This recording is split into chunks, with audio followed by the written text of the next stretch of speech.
look, guys, Conor McGregor showed up for UFC 223. You know what? Notorious one. It's good to see you again. I'm glad that we're going to see you fighting again in September, like Dana said. Uncle Dana said we will see you there. And, oh, what the hell are you doing here, Conor? You have a guardrail in your hand and, oh. You know, I wanted to see you back, Conor, but not like this.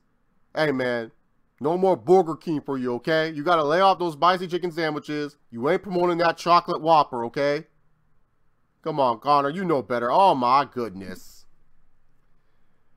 UFC 223, man. Oh, it's WrestleMania weekend. Screw you, Vince. Screw you, WWE. Because who can outdo the WWE but the UFC, brother? And oh, my God, what a crazy turn of events. So Conor McGregor got press credentialed somehow for UFC 223 Media Day.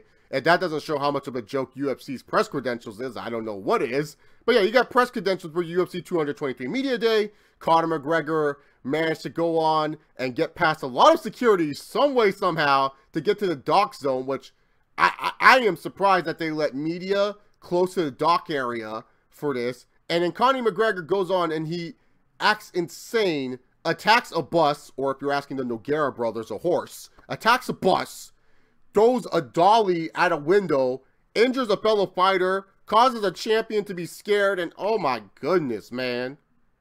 Some crazy stuff, man. All in an MMA, man. Like, seriously. Like, if you were to tell me, okay, it's WrestleMania, I would think like, oh, is this the build-up to Roman Reigns and Brock Lesnar? No, this is like Conor McGregor. This is MMA. This is UFC. It's like, ah. And the professional wrestling fan inside of me wants to be all like, oh, it's a work. Because if you guys don't know, if you're new to this channel, this is a pro wrestling channel mostly, first and foremost. I think like a pro wrestling fan. I'm sorry, I can't help it. That pisses off some of you MMA guys. Fuck you. Can't control it. Because like, how are you going to tell me this motherfucker gets press credentialed thanks to some website that I've never heard of before, and if you guys heard of this website, great, is allowed to all of a sudden get to the dock area and be able to do what he did. And I get it that these UFC fighters are complete badasses and they can handle their own shit. But there's no way there's that little security. Like, you're telling me, and the security that they have is like such a joke too. Like you're telling me in today's world where there's all this crazy stuff going on, and with these high-profile stars, as you like to call them, you have that little security, man. Oh my God, that's just insane. So Conor McGregor goes on. He looks like a fool. He's doing a bunch of crazy stuff. Some people love it. Some people hate it. Whatever camp you're on, it's fine. But you know what, man? Whether you like it or not, you can't deny. Khabib kind of brought this on himself. Like Nate Diaz said in this tweet right here. Let me pull up this tweet from Nate. He should have been trying to punk his boy when he was alone like a bully. Then he spends not to get rolled on. Fucking rookie. And then stays on the bus. Ha! You guys got punked. Like for real. If you guys don't know what Nate Diaz is referring to. Now, a lot of people have insinuated that this was because Conor got stripped of the UFC Lightweight Championship. Ariel Helwani reported that this was more because of this incident right here, the Artem Lobov incident. So, if you guys don't know what's going on in this picture, this is Khabib Nurmagomedov talking to Artem Lobov. Artem Lobov is Conor's training partner, a longtime training partner, one of his best friends. Heck, Conor McGregor. So, Artem Lobov got his UFC start thanks to the Ultimate Fighter, the season that he was on, that was coached by McGregor. Each coach got one guy that lost in the preliminaries that they could have called up. And of course, you know, Conor calls up his boy Artem Lobov. So, you know what I'm saying? So, he said this boy Artem Lobov lost in the finals. And really, this guy, when it comes to UFC records and everything, a lot of people do admit that he's only really into UFC because of Conor. Yeah, he's had one good fight with Cub Swanson. But other than that, he's mostly into UFC because of Conor. This guy has a 13-14 record. Real losing record right there. So, yeah, Khabib goes up to Artem Lobov, and he's like pretty much all trying to cause controversy. This started because Artem Lobov was doing some Periscope or something. I don't even know, man. He was doing some Q&A, and he was talking shit about Khabib. Khabib heard about it and, of course, confronted him about it because that's how Khabib is. But y'all looking at this and being like, oh, Chase, what are you talking about? Khabib don't have no crew. Well, let me show you this picture right here. Look at this shit. This is the crew that Khabib rolled up on one guy. It wasn't like Lobov had his whole team with him, too. Khabib literally, and it wasn't like Khabib was like just made a remark and they passed by and they look back at each other. You know when you pass by someone, you walk by someone and you go like, you bitch, and they go, what you say? You called me a bitch? Yeah, I called you a bitch. What you gonna do about it? Okay, let's go. We'll settle this. Let's go. And you guys get in each other's faces and then people separate you and then you're like, all right, I'll fucking see you later. No, it was literally like Khabib's team was like mauling him. Like Khabib does to his opponents. They're like, where you going? Come on, man. Come on. You talk shit about Khabib? What you doing? And it was like, it was a ridiculous video. I didn't even know what was going on. And then afterwards, it seemed like the beef was squashed. Khabib said nothing happened. Well, there was more than nothing because Conor McGregor had to go batshit crazy on a bus for whatever reason. Now, a lot of people thought that this was Khabib's bus. This is not Khabib's bus. I do not know how many times I have to say this. This was the red team's bus, the red corner's bus. If you guys don't know how UFC corners work, there's fighting out of the blue corner, fighting out of the red corner. This is the red corner, the champion's bus, if you want to call it that.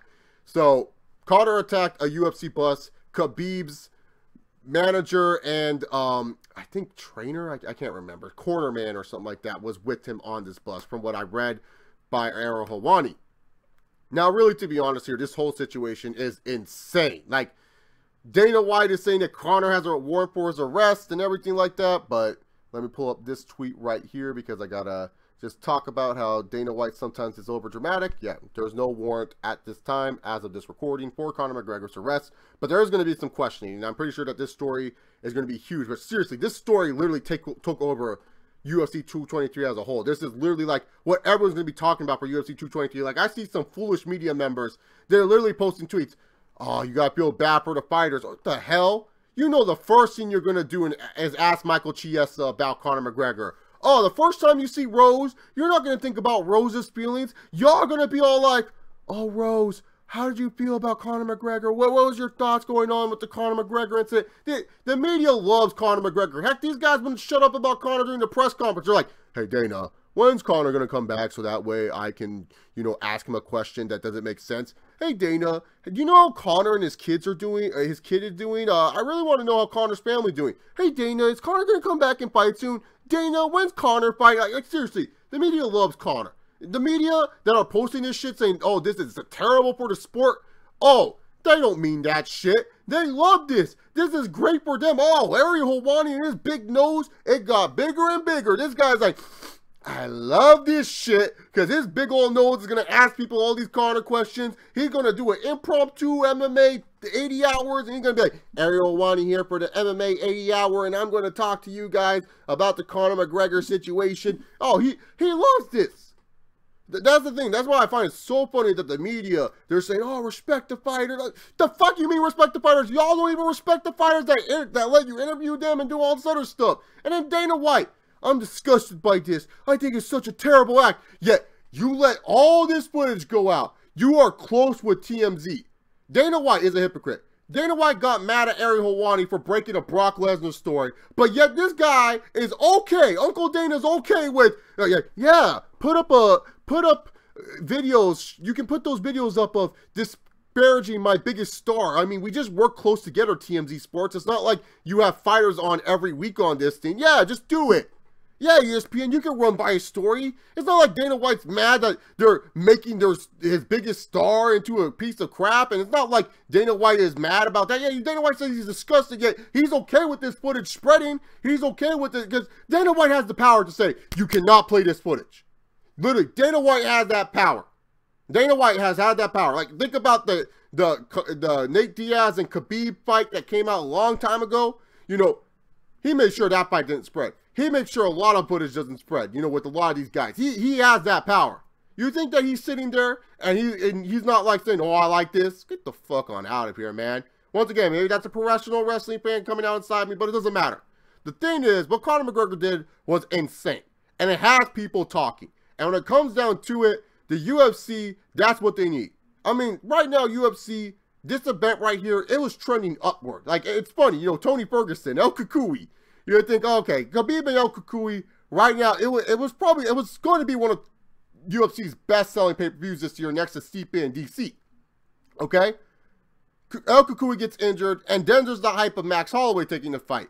Now you take in the Conor McGregor situation, it goes tenfold because people want to know what's going on next. They really want to know. Like, literally, a lot of people are just going to be saying, whoa, what's going on with Conor?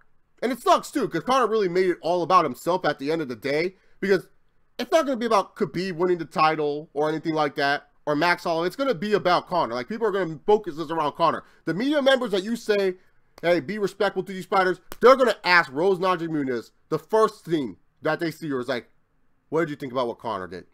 And that's a shame. But it is what it is, as Max Holloway would say. Anyways, what are your guys' thoughts on the Conor McGregor situation? It's just absolutely insane. If you guys like MMA videos, I'll try my best to upload more MMA videos in the near future. But if you guys want to join in on the live recap, I'll have a UFC 223 live recap on this channel Saturday night. Before you guys leave and before you guys click out of the video, if you guys can, in the description box, there's a survey for my class. Can you please just take that survey? It only takes 10 to 15 minutes. Thank you very much. Remember, guys, just like our champion Brock Lesnar, sometimes you don't have to give a shit in life. El Kukui! Hey, damn bones, what time is it? Khabib time! I don't give a fuck about anyone.